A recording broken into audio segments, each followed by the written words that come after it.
Moje ime je Jan in to je Excel za začetnike. Danes si bomo pogledali funkcijo if. Eno izmed najbolj priljubljenih in najbolj koristnih funkcij v Excelu. Datoteko, s katero bomo delali, si poiščite spodaj z linkom do Google Drive. Pa kar začnimo in bomo sproti ugotovili, kaj funkcija if sploh je. Postavimo se na delovni list študenti in tukaj imamo na levi strani indekse študentov, seveda izmišljeni, in pa število procentov, ki so ga dosegli pri izpitu. Tukaj pa imamo prazen stolpec in želimo, da se nam izpolni, ali je študent izpit opravil ali ni opravil. Opravili so pa ga tisti, ki imajo število procentov nad 55. To bi lahko delali ročno, vendar bi nam vzelo veliko časa. Zato pa uporabimo funkcijo if. Kot z vsemi funkcijami začnemo z znakom je enako in napišemo if oklepaj in si odpremo pogovorno okno, ki nam bo pomagalo sestaviti funkcijo. Funkcija if je sestavljena iz 3 argumentov. Prvi je logični test, to je torej neko vprašanje, ki ga zastavimo Excelu. To vprašanje je v tem primeru, ali je nek rezultat večji od 55. Postavimo se v prvi argument in kliknemo na polje B2. Na to bomo dodali znak za večje. Naredimo ga tako, da stisnemo Shift in pa tipko desno od Shifta. In pa vpišemo 55. Excel bo zdaj pogledal, ali je v celici B2 številka večja od 55. In drugo polje nam bo povedalo, kaj naj stori, če je. Želimo, da se v celico izpiše tekst opravi. Tretji argument pa nam kaže vrednost, če je prvi argument false. To pomeni, da vrednost ni večja od 55. Torej naj se izpiše ni opravil. V redu. Pa zapolnimo celoten stolpec. Če smo se pri vnosu podatkov zmotili, pa namesto 56, 55, se nam tudi desni stolpec pravilno popravi.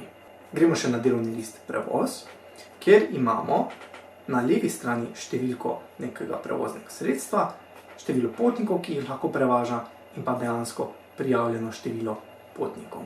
V stolpcu zasedenost želimo, da se izpiše, če je prevozno sredstvo prosto ali polno zasedeno.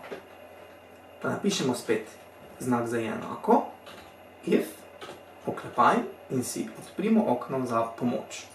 Lahko bi napisali, da je celica C2 enaka 35, ampak imamo različna prevozna sredstva z različno kapaciteto.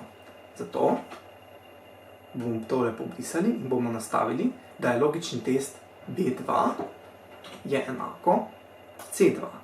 Torej, ko bosta ti dve številki enaki, bo Excel vedel, da je prevozno sredstvo polno. Če sta ti dve številki enaki, želimo, da se izpiše zasedeno.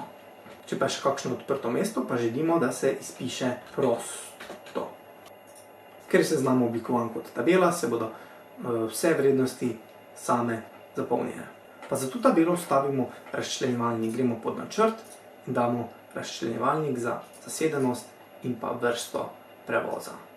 Spremenimo, da bosta dva stolpca, da bo malo lepše izgledalo, in pa zelene barve. Tudi tole damo na dva stolpca in pa zelene barve.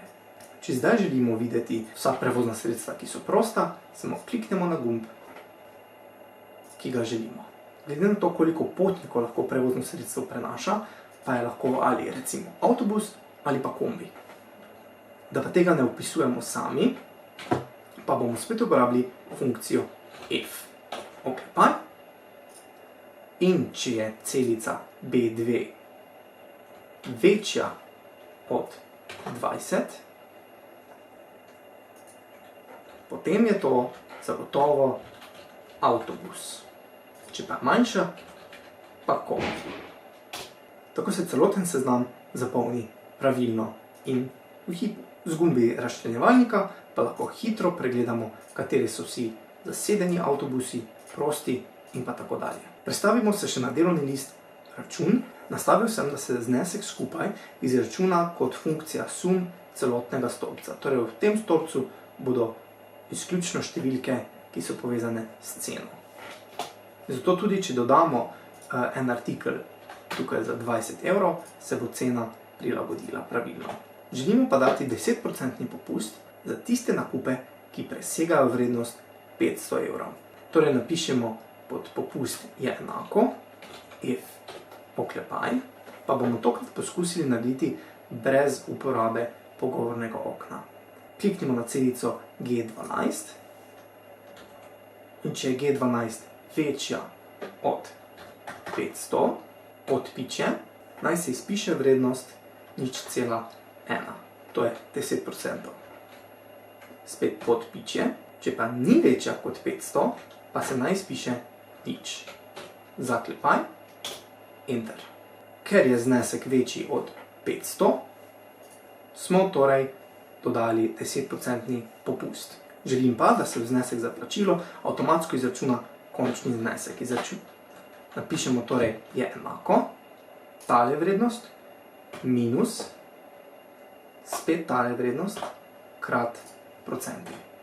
Če zdaj izbrišemo najdražji izdelek, se bo račun pravilno posodobil in stranka ne bo dobila popusta. Tako to je bilo za danes vse s funkcijo if. Lahko izračunamo in naredimo še marsikaj. Naslednjič pa si bomo pogledali funkcijo sum if. Če vam je bil video všeč, ga lajkajte, ne pozabite pa se naročiti tudi na kanal in pa lajkajte mojo Facebook stran Office tečaji.